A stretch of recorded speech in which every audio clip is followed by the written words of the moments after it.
thank you so much for talking to me. And first of all, congratulations with Rebel Moon. Absolutely loved it, and really, really happy to be here. First of all, I was just wondering, with you guys taking Rebel Moon on the road, Mexico City, Brazil, now London, what's it been like engaging that level of excitement from fans, basically around the world? Listen, I will say that starting in Brazil was an absolute honour.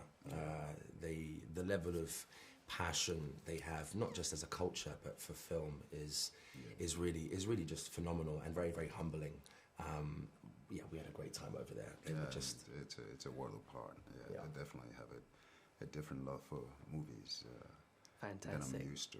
Yeah, it looked like an amazing event. I think one of my favourite things to come out of it was I think it was Papa Snyder. I thought that was Papa Snyder. Yeah, I just chef kiss. Mwah. Yeah, absolutely. Loved it. Well, he's been dad over there for a while for them, so they were like, well, what does a dad do?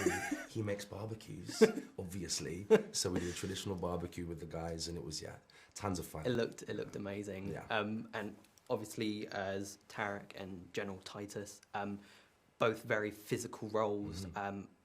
In the heart of the action, and one of the biggest scenes in the movie. What is it like kind of preparing for something as vigorous, especially with Zach behind the camera? You can't really prepare for it, can you? You know, it's one of those things where, I'll speak for myself, I won't speak for John. No, I agree. You can never really prepare for it. He's different. He's a director apart in the sense that his approach with the creative is quite different, because we're dealing with the director, we're dealing with the cinematographer, we're dealing with a writer. You know, and one of the elements of this film that was quite foreign to us was the environment. You know, of course, it was a well-written story, an epic, it read like an epic film, right? But what we didn't know was its environment, because again, everything takes place in space. Yeah. So that was a character that we didn't need, or we weren't quite familiar weren't quite with, prepared right? for. And I think seconding what Djimon said, whilst we weren't aware of the world, Zach was very, very, kind, and also very, very visual with his approach, and therefore had his very concrete vision of how he wanted it to go, how he wanted it to look like. So it was just a case of following this man down this road and trusting him enough. Because my best hope is that long ago general is still in front of me.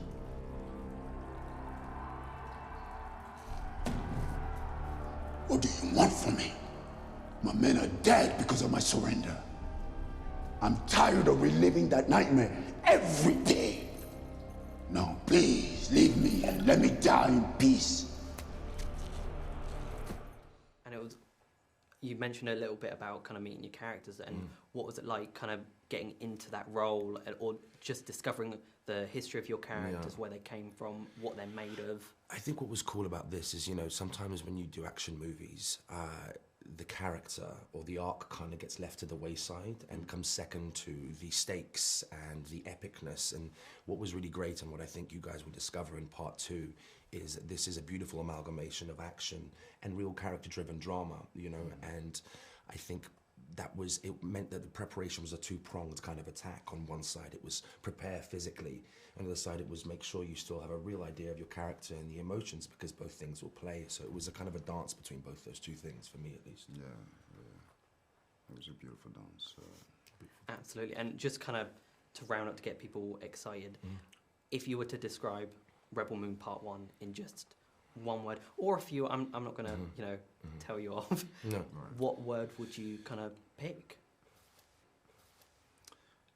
Epic, visceral, and human. Yeah, definitely epic, but it can only be visual because it's a world we're not familiar with. Exactly, of course. But the story and its political nature really mimics our day, our Our state. it definitely mimics our state. you know, and it's in a way that when you look at the geopolitical tentacles that have been holding the continent of Africa back for so long, you know, until today, you know, this speaks volume. Fantastic. Thank you so much.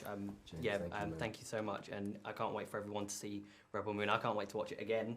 And so I'm glad you got to watch it. Thank you. It's Yes. so wonderful that you guys now get to talk, you know, from experience of the film. So Thank you. Thanks for watching, Super Friends. If you enjoyed this video, then make sure to hit the subscribe button just down below and hit the bell so that you can get notified whenever we release brand new videos. In fact, there's 2 more waiting for you to watch right here below. So what are you waiting for? Why not click play?